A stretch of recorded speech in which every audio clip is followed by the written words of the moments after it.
사업주분들이 제일 궁금해하시는 게 사실 두 가지예요. 산재 신청을 했는데 산재를 해줘도 되느냐, 실업급여를 신청했는데 실업급여 이직 확인서를 떼어줘도 되느냐. 실업급여를 신청해줬다고 해도 큰 문제는 안 되는데요. 한 가지 문제가 있습니다.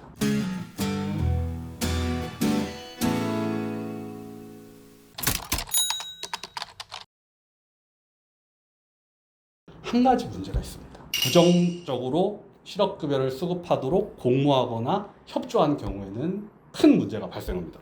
이 부분에 대해서는 문의가 참 많아요. 실업급여 받게 해달라는데 해줘도 되는 거냐 이렇게 물어보세요. 실무적인 부분과 살짝 연동해서 말씀드리면 근로자가 자진퇴사하지 않아야 된다고 했잖아요. 그러면 자진퇴사하지 않은 형태에서 일반적인 해고 말고 실무적으로 가장 많이 쓰는 단어 중에 하나가 권고사직이에요. 근로자한테 일방적인 의사표시로 근로관계 단절을 전달하는 게 아니라 회사 사업장 상황이 이래 하니까 근로관계 여기서 좀 멈추는 게 어떻겠냐라는 의중을 묻고 근로자가 오케이 하게 된다면 요거는 비자발적 퇴사로서 실업급여 수급 사유가 해당되거든요. 근데 사실은 이게 아니라 너 그냥 나가 그러면서 대신 실업급여 받을 수 있게 해줄게 라고 표현한다면 이건 사실상 해고잖아요. 근데 어차피 해고면 비자발적 퇴사기 때문에 실업급여를 수급할 수 있어요. 근데 마치 대표님들이 요거를 내가 해주는 조건으로 너는 그걸 받고 나가 라고 한다면 요건 문제가 될 수 있거든요. 그래서 요거 조심하셔야 됩니다. 말 한마디가 참 큰 차이를 맞아요. 발생시키네요. 법적으로도 문제가 생길 여지가 있을 뿐더러 근로자 입장에서도 오해가 생길 수 있어요. 근데 반대로 돌아가면은 사업주분들이 채용을 했어요. 네. 근데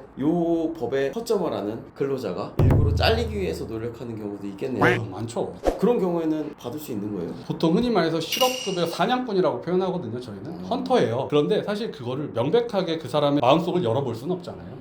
그래서 의심은 되지만 사실 명확한 근거 자료가 없다고 한다면 그냥 넘어가는 경우가 많습니다. 근데 오히려 이 경우보다 더 큰 문제가 되는 게 대표님의 자녀 실제로 근무하고 있지 않아요. 저기 다른 대학교에 있거나 다른 곳에서 뭐 프리랜서로 있거나 하는데 그냥 등재시키는 거예요. 사대보험을 넣고 최저임금을 주고 그리고 나중에 일정 시간 지나고 나서 상실 처리를 한 다음에 실업급여를 수급하게 해줄 수 없겠느냐라고 저한테 문의가 오거든요. 근데 이게 바로 전형적인 실업급여 부정수급에 해당될 수 있어요. 실업급여라는 건 열심히 일하고 구직급여를 공제받고 취업을 하려고 하는데 그게 불가피한 경우에 한해서 국가에서 지원해 주는 건데 이건 너무 악의적인 형태의 방식이기 때문에 부정수급에 걸릴 수 있고요. 또 다른 형태 하나를 소개시켜 드리면요. 이미 자기가 실업급여를 현재 수급하고 있는 상황이에요. 근데 대표님한테 가가지고 제가 지금 취업을 하려고 하는데 사실은 실업급여를 받고 있다 라고 솔직하게 말해요. 그래서 소득신고나 취득신고를 안 했으면 좋겠다. 근데 대표님이 면접을 봤는데 너무 마음에 드는 거예요. 그래서 채용을 하고 싶어서 문의가 와요. 이걸 좀 숨기고 하면 안 되겠냐. 어떨 것 같습니까? 그래도 안 걸리지 않을까요? 안 걸릴 것 같아요? 네네. 국세청에서 나오지 않을까요? FIU에. 이게 원래는 안 돼요. 원래는 안 돼요. 그럼요. 원래는 안 되죠. 근데 알긴 어려울 것 같아요. 알긴 어려울 것 같아요. 이게 노동청도 그렇게 만만하진 않습니다. 그래서 심지어는 이 사람이 출퇴근한 정보에 대한 소명을 해야 되잖아요. 그러면 자차로 운행했다고 하면 내비게이션 정보도 확인하고요. GPS도 확인하고요. 대중교통을 이용했다고 하면 버스나 택시 결제한 내역도 확인하고요. 그리고 실제로 거기서 근무를 했으면 그 장소에 있었을 거잖아요. 그럼 저희 다 핸드폰 사용하니까 그 핸드폰에 대한 GPS 확인도 기지국에서 확인을 합니다. 이 정도로 꼼꼼하게 체크하기 때문에 굉장히 위험합니다. 그래서 실제적으로 이거를 물론 원칙적으로 안 되고 예외적인 경우에 이거를 뭐 요구하는 경우도 있지만 이런 법에 대한 부분은 명확하게 경고를 드리고 리스키한 부분을 안내하고 있습니다.